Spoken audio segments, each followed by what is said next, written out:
بسم اللہ الرحمن الرحیم۔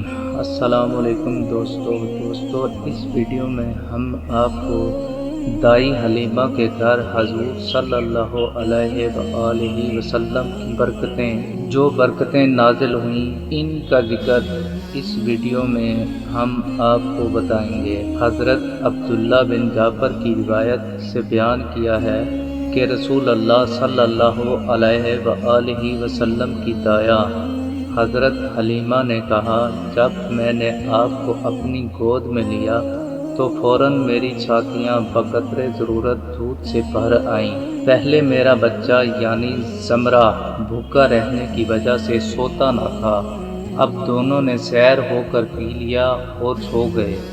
پہلے میرے پستان میں اتنا دودھ نہ تھا جو بچہ کے لیے کافی ہوتا، نہ ہماری اونٹنی کے پاس دودھ تھا جو بچہ کو پلایا جا سکتا۔ اب جو میرا شوہر اونٹنی کے پاس گیا تو دیکھتا کیا ہے کہ اونٹنی کے تھن دودھ سے بھرے ہوئے ہیں۔ میرے شوہر نے اس کو دوہا اور میں نے خوب سیر ہو کر پیا، اور شوہر نے بھی خوب پیا، اور وہ رات بڑی چین سے گزری۔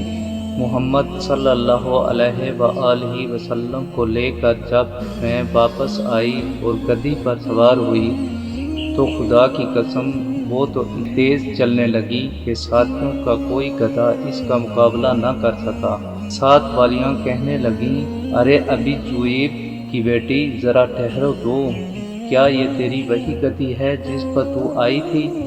میں نے کہا، ہاں۔ بات یہ تھی کہ کمزوری اور لاغری کی وجہ سے میری گدھی کے ساتھ والے قافلے کے لیے بار ہو گئی تھی، بار بار ان کو رکنا پڑتا تھا۔ حضرت ابن عباس رضی اللہ تعالیٰ عنہ کا بیان ہے، حلیمہ آپ کو دور نہیں جانے دیتی تھیں تاکہ آپ کی طرف سے ان کو بے خبری نہ رہے۔ ایک روز آپ اپنی رضائی بہن شیمہ کے ساتھ باہر چلے گئے اور جہاں جنگل میں اونٹ تھے وہاں جا پہنچے۔ حلیمہ تلاش میں نکلیں، آپ صلی اللہ علیہ وآلہ وسلم اپنی بہن کے ساتھ کہیں مل گئے۔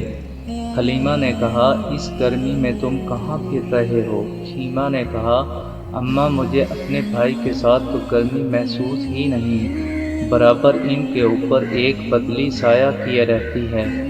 جب کہیں ٹھہر جاتے تھے بدلی بھی ان کے اوپر ٹھہر جاتی تھی، یہ چل دیتے تو بدلی بھی ان کے اوپر چل دیتی۔ شمائل مجدیہ میں مذکورہ ہے کہ حلیمہ نے کہا، جس روز سے ہم نے آپ کو لیا کبھی ہم کو چراغ کی ضرورت نہیں رہی۔ آپ صلی اللہ علیہ وآلہ وسلم کے چہرہ کی روشنی تو چراغ سے بھی زیادہ نورانی تھی۔ اگر ہم کو کسی جگہ چراغ کی ضرورت پڑتی تو ہم آپ کو وہاں لے جاتے، آپ کی برکت سے تمام مقامات روشن ہو جاتے۔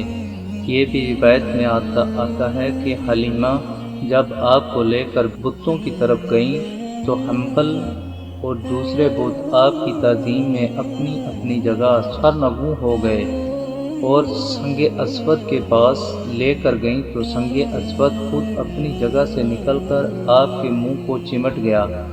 یہ مروی ہے کہ حلیمہ آپ کو دودھ پلانے لگیں تو پستانوں سے اتنا دودھ بہنے لگا جو 10 بلکہ اس سے بھی زیادہ بچوں کے لیے کافی ہوتا۔ جب حضرت حلیمہ آپ کو لے کر کسی خشک وادی میں سے گزرتی تو فوراً سبز ہو جاتی۔ حضرت حلیمہ خود سنتی اور دیکھتی تھیں کہ پتھر اور درخت آپ کو سلام کرتے تھے اور درختوں کی شاخیں آپ کی طرف جھک جاتی تھیں۔ رسول اللہ صلی اللہ علیہ وآلہ وسلم اور آپ کا رضائی بھائی دونوں ساتھ ساتھ بکریاں چرایا کرتے تھے۔ رضائی بہن کا بیان ہے کہ میرا رضائی بھائی جب کسی وادی پر جا کر کھڑا ہوتا تھا تو وہ فوراً سرسبز ہو جاتی تھی، اور بکریوں کو پانی پلانے کے لیے ہم کنویں پر آتے تھے تو کنویں کا پانی ابل کر کنویں کے منہ تک آ جاتا تھا۔ جب آپ دھوپ میں کھڑے ہوتے تھے تو بدلی آ کر سایہ کر لیتی تھی، اور جنگلی جانور آپ کے پاس آ کر آپ کو چومتے تھے۔